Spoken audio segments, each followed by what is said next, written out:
Is it possible to carefully select the gender of your child while you're trying to conceive? The answer is yes. It is absolutely possible to carefully select the gender of your child while you're trying to conceive. You can do this naturally or through medical assisted processes. So how and what are the probability of success? My name is Odunayo, and I am a public health professional and an affiliate member of the Royal College of Obstetricians and Gynecologists, United Kingdom. For various reasons over the years, couples have always decided to select the gender of their child. They either want a male child or they want a female child, mostly for the purpose of gender balancing. If you want to successfully achieve this, you have to be informed. You have to guard yourself with some information that will help you to go forth and select the gender of your child. I'll start by sharing this very short and understandable diagram with you. Most have come across it sometime, probably in your biology class. What I am saying is this: you have the woman and then you have the man. In every woman, there's the X chromosome found in the ovary, and in every man there is the X and Y chromosome found in the sperm. The sperm is contained in the semen that is being released when a man ejaculates. Now, for every sperm in a man, the sperm either has X chromosome or it has Y chromosome. While in women, this X chromosome is found in the ovary. For every ovary or ovum that a woman releases, there is X chromosome and no other chromosome. And you have to understand that X chromosome represents the girl, Y chromosome represents the man, the boy. So if a woman gives a constant X chromosome and then the man gives his own Y chromosome, what you have is a girl. When a woman gives a constant X chromosome and the man gives the Y chromosome, what you have would be a boy. So the sex of a child largely depends on the chromosome released by the man, or let's say the sperm that actually fertilizes the egg. The chromosome in the sperm that fertilizes the egg would generally just determine the gender of your child. With this ample of knowledge, you should know by now that if you are going to do any combination, you have to work with this man chromosome where you can differentiate X and Y. So that is for that. There are three main characteristics that differentiates the sperm carrying the S chromosome from the sperm carrying the Y chromosome. Number one, we have the 3S. Remember, there are 3S: speed, survival days, and size. The speed, the survival days, and the size. For the sperm carrying the Y chromosome, the speed is usually slow. For the sperm carrying the Y chromosome, the speed is usually fast.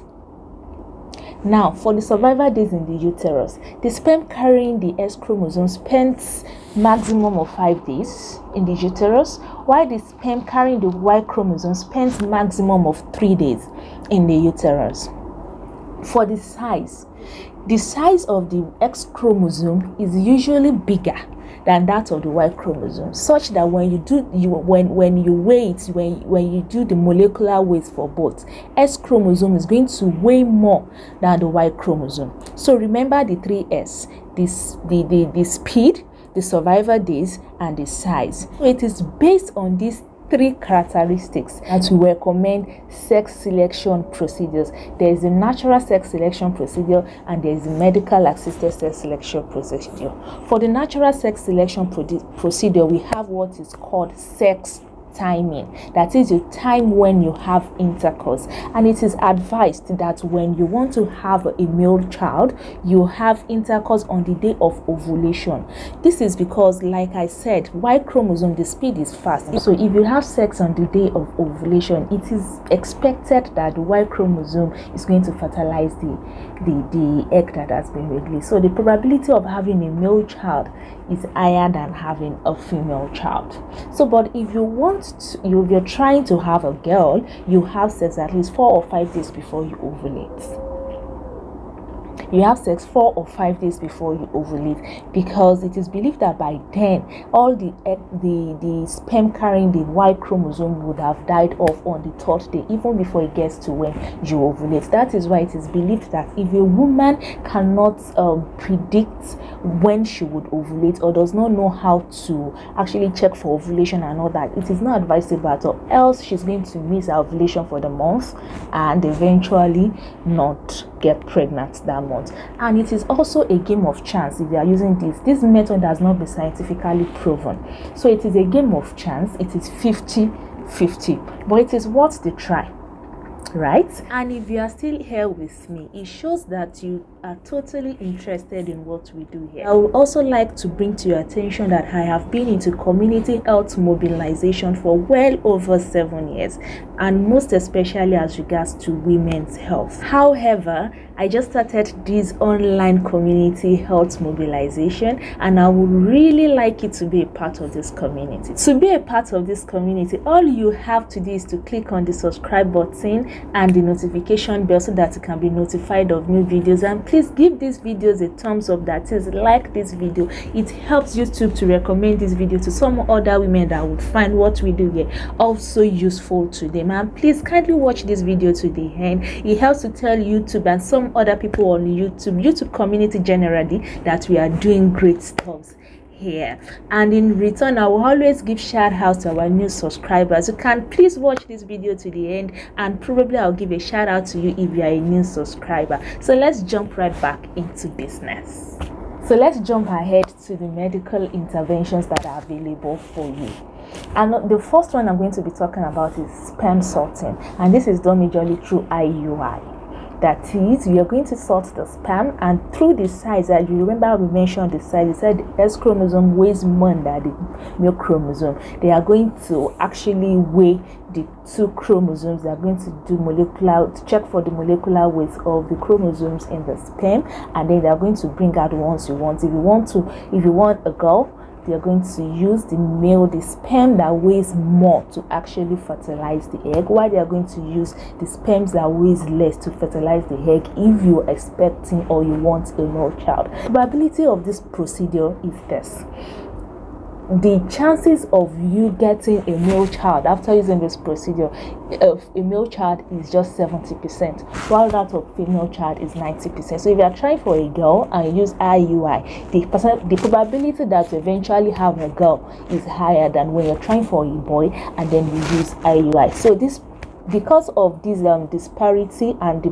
cost of this procedure, it is usually not the best recommendation when you are trying to select a child, but at least it is achievable if you try it. But because this probability it's not balanced, for female it is 90, for male it is 70, it is usually not the first recommendation that will be given to you.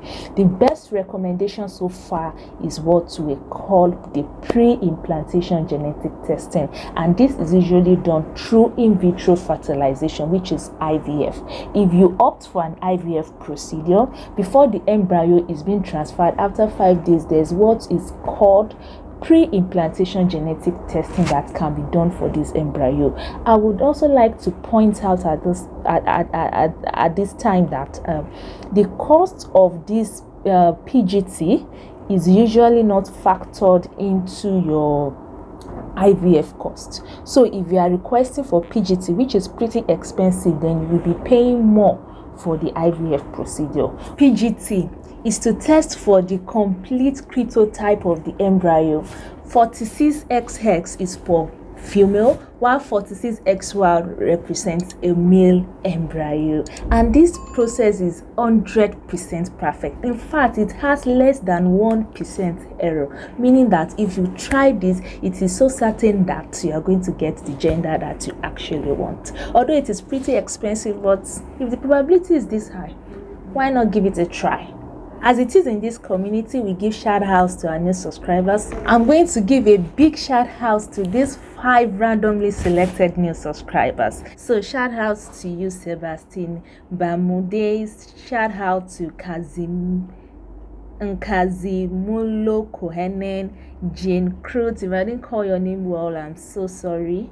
and with Sherry Red Crow, John Emin. Shout out to you. Thank you so much for being a part of this channel. Thank you so much for subscribing to this community.